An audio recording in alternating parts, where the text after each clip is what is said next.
अशौच तथा आपदवृत्ति निरूपण।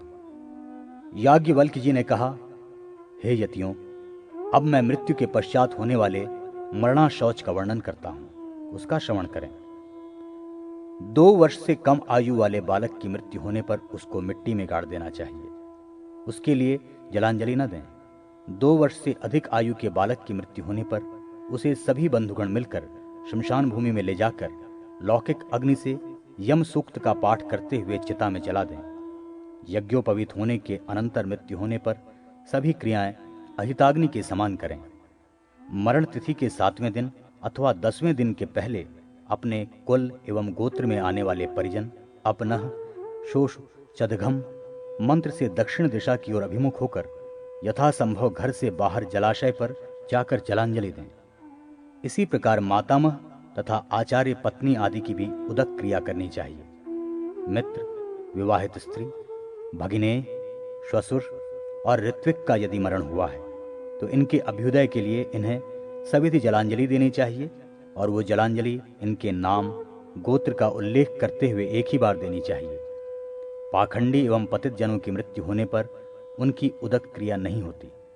ब्रह्मचारी, व्रात्य तथा स्वेच्छाचारिणी स्त्री के लिए भी उदक क्रिया का निषेध है।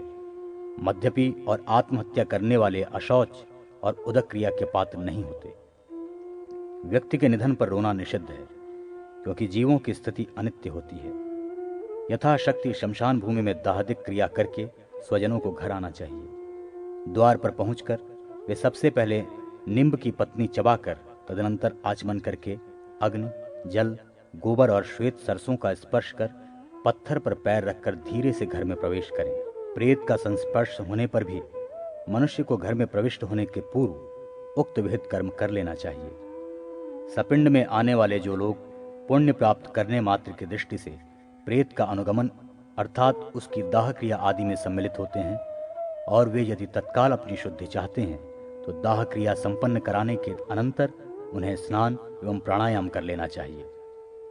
उस दिन खरीदे हुए पदार्थ का भोजन करके सभी परिजनों को अलग अलग भूमि पर सोना चाहिए।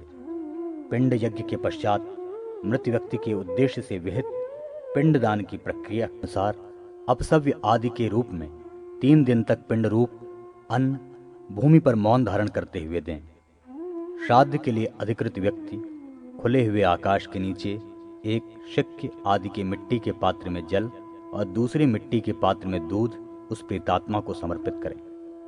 श्राद्धकर्ताओं को अशुचि होने पर श्रौत अग्नि एवं स्मार्त अग्नि में किए जाने वाले नित्य कर्म का अनुष्ठान श्रुति की आज्ञा के अनुसार करना चाहिए। यदि जन्म के पश्चात और दांत निकलने के पूर्व बालक की मृत्यु हो जाती है तो उनके संबंधियों की सदैव शुद्धि हो जाती है। दांत निकलने के पश्चात चूड़ाकरण तक 1 अहोरात्र का शौच होता है और उपनयन संस्कार के पहले और चूड़ाकरण के बाद बालक की मृत्यु होने पर 3 रात्रि के बाद अशौच समाप्त होता है। उपनयन संस्कार के पश्चात मृत्यु होने पर 10 रात्रियों का अशौच होता है। सपिंडों के लिए 10 रात्रि का एवं समानोदक लोगों के लिए 3 रात्रि का अशौच होता है। 2 वर्ष से कम आयु वाले पुत्र एवं पुत्री की मृत्यु पर माता पिता दोनों को 10 रात्रि का अशौच होता है। यदि इस मरणाशौच के मध्य परिवार में किसी बालक का जन्म या किसी की मृत्यु होती है तो प्रथम अशौच के शेष दिनों के पश्चात ही शुद्धि हो जाती है।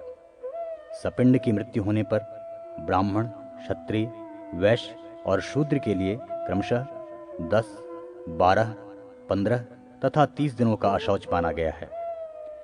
पाणिग्रहण संस्कार के पूर्व और वागदान के पूर्व तथा चूड़ाकरण के बाद कन्या की मृत्यु होने पर 1 अहोरात्र में ही शुद्धि हो जाती है। यह स्मृति 24वें श्लोक की मिताक्षरा के अनुसार दांत निकलने के पूर्व यदि बालक का मरण हुआ और उसका अग्नि संस्कार किया गया तो 1 दिन में शुद्धि हो जाती है। गुरु और अंतेवासी वेदांगों का प्रवक्ता, मामा, श्रोत्री एवं अनौरस पुत्र अपनी वो भार्या जो प्रतिलोम शंकर से अतिरिक्त किसी अन्य के आश्रय में रह रही है उसके तथा देश के राजा की मृत्यु पर 1 दिन का शौच होता है।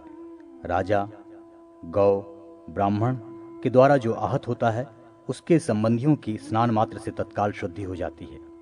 ऐसे ही जिसने विष या बंधन आदि के द्वारा बुद्धिपूर्वक आत्मघात कर लिया है, उसके संबंधियों की भी तत्काल स्नान मात्र से शुद्धि हो जाती है, और समस्त पृथ्वी या पृथ्वी के एक देश के अभिषिक्त अधिपति क्षत्रिय आदि को मरण या उत्पत्ति निमित्तक अशौच नहीं होता। सत्री, व्रती, ब्रह्मचर्य में प्रवृत्त, दाता, ब्रह्मविद किसी भी प्रकार के अशौच से ग्रस्त नहीं होते। दान, विवाह, यज्ञ आदि विशेष कृत्यों के लिए एकत्रित सामग्री, संग्राम में, देश में अति भयंकर या राजभय से उत्पन्न विप्लव की दशा में, अति कष्टकर आपत्ति में किसी भी प्रकार के अशौच की निवृत्ति तत्काल ही हो जाती है, अर्थात अशौच नहीं होता। जो अकार्यकारी अर्थात निषिद्ध कार्य करने वाले हैं, उनकी शुद्धि दान देने से होती है।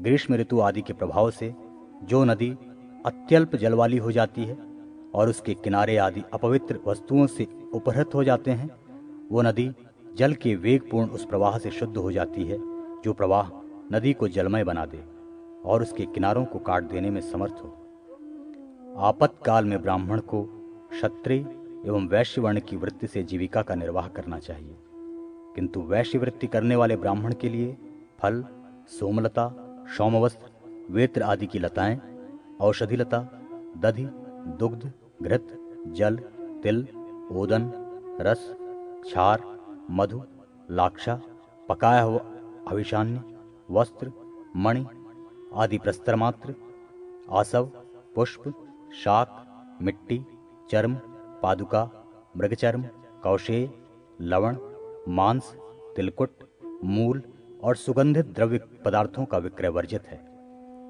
ब्राह्मण के द्वारा अपने श्रौत स्मार्त यज्ञ की पूर्णता के लिए अपेक्षित धान्य या अन्य किसी अत्यावश्यक औषधि आदि की व्यवस्था के लिए अपेक्षित धान्य के बराबर तिल का विक्रय करके धान्य का संग्रह किया जा सकता है, किंतु आपातकाल में भी लवणादि का व्यापार ब्राह्मण के लिए अवश्य वर्जित है। ब्राह्मण अन्य जो कुछ हीन अवैश्य वृत्ति करता है उसमें वो उसी प्रकार निष्कलुष रहता है जैसे सूर्य।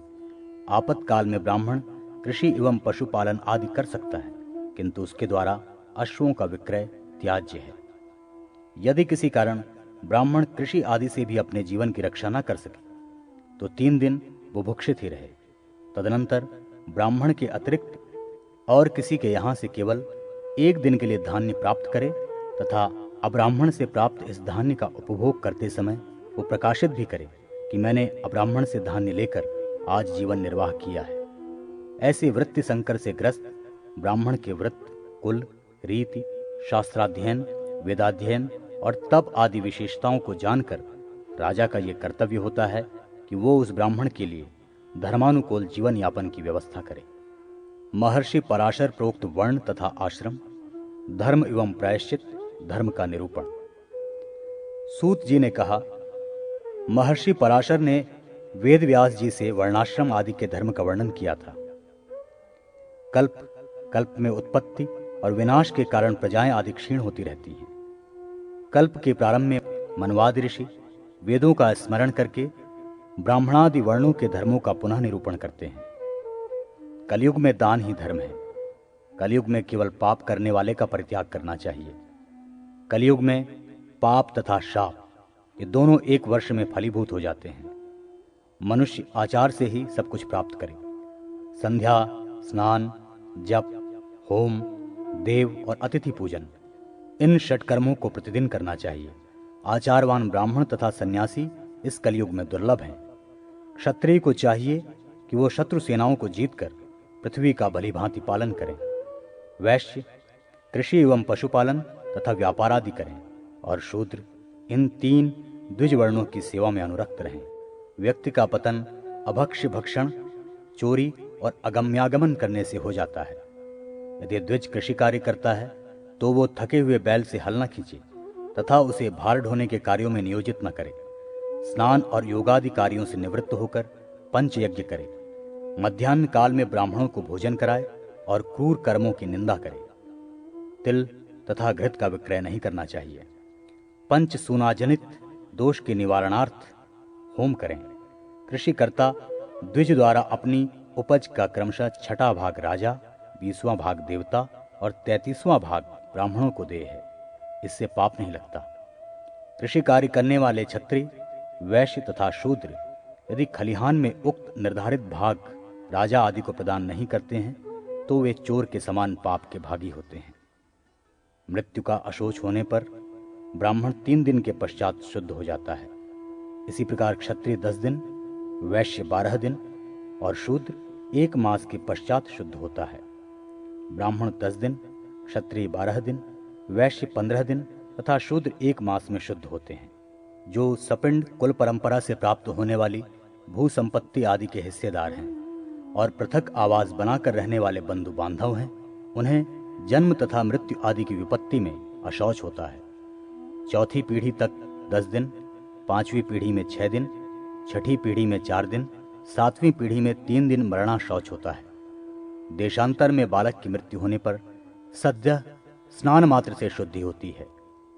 जो बालक जन्म होने के पश्चात दांत निकलने के पूर्व ही मर जाते हैं या जिनकी मृत्यु गर्भ से बाहर होने के समय हो जाती है, उन सब का अग्नि संस्कार, पिंडदान तथा जल संतर्पण कार्य नहीं होता है। यदि स्त्री का गर्भस्राव हो जाता है अथवा गर्भपात हो जाता है तो जितने मास का वो गर्भ होता है उतने दिन तक सूतक मानना चाहिए। जन्म से लेकर नामकरण तक बालक की मृत्यु होने पर सद्य स्नान मात्र से शुद्धि होती है। यदि नामकरण के पश्चात चूड़ाकरण संस्कार के मध्य बालक की मृत्यु होती है तो 1 दिन और 1 रात्रि का अशौच होता है।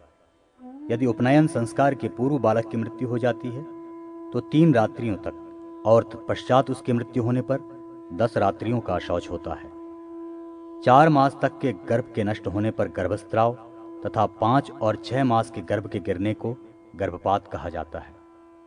जो ब्रह्मचर्य व्रत के अग्निहोत्र की दीक्षा में है अथवा अनासक्त भाव से जीवन व्यतीत करने वाले हैं, उनके लिए जन्म एवं मृत्यु का अशौच नहीं होता। शिल्पकार, कारुकर्म करने वाला, वैद्य, दास दासी, भृत्य, अग्निहोत्री तथा श्रोत्रिय, ब्राह्मण और राजा ये सद्य शौच वाले कहे गए हैं। जन्म का अशौच होने पर माता 10 दिन में तथा पिता स्नान करने के बाद शुद्ध हो जाता है।